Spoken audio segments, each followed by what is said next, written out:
Hi team, Coach Alexa here. I wanted to start a new video series today, and I'm going to be talking about running with different illnesses and health conditions. Now clearly I am not a medical professional, and also there is a whole myriad of stuff that can go a bit wonky with the human body. We're very complicated creatures and we can go a little bit wonky in lots and lots of different sorts of ways. So this is by no means going to cover absolutely everything. But what I wanted to talk about is, a number of runners that I work with who, come down with colds, flu, COVID, tummy bugs throughout each year. And also I do work with a number of ongoing runners and, myself as well, who have, longer term health conditions bubbling away in the background. So everybody's an individual, and some of those individualities mean that there's a little idiosyncrasy with how our body is doing stuff. So I wanted to start off with something that's more in the forefront of my mind because it's impacted a decent percentage of my runners over the last couple of months, the ones that I work with online around the UK and across the world, and that is respiratory bugs. Perhaps it's because we, have, here in the UK at least, had a bit more of a damp and mild summer compared to usual, thanks climate change. But there does seem to be, summer kind of coughs and colds and COVID bubbling around still a little bit. So I thought I'd just talk through some advice on what to do if you have some sort of respiratory illness. So generally these respiratory bugs are viruses. Sometimes you can get secondary bacterial infections in your lungs, normally secondary because you've had some sort of virus, the lungs have got a little bit clogged up with fluid, and that kind of environment, that damp, sort of dark, fluid-filled, warm environment in our lungs is a little bit of a tempting breeding ground for bacteria. But predominantly I'm talking here about viruses. So the common cold, flu, COVID, all in that kind of virus category, and all have adapted to really enjoy being in that warm, moist environment that is our respiratory system. So by that I mean our nose and our sinuses, our throats, and our lungs.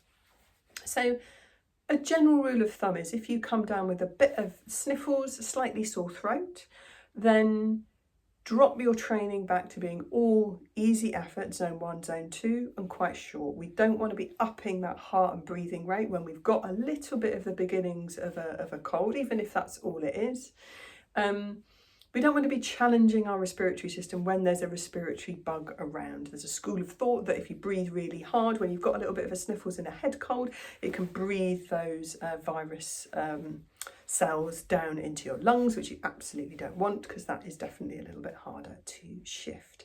So really drop back your training, zone 1, zone 2 early, nice and short. Just keep things ticking over a little bit if you want to. And then when you're feeling 100% again, crack back on. If your symptoms are into your lungs, so that's a chesty cough, maybe you might be wheezy, you might have a little bit of crackling when you breathe. You can generally feel if that cough is coming from throat or chest. If it's coming from the chest, that means it's in your lungs. And at that point, it's no running training at all. You might, if you feel up to it, do something that involves a little bit of gentle movement and no upping in your heart rate. So some gentle yoga or Pilates or something if you feel up to it. Go for a very, short, gentle walks.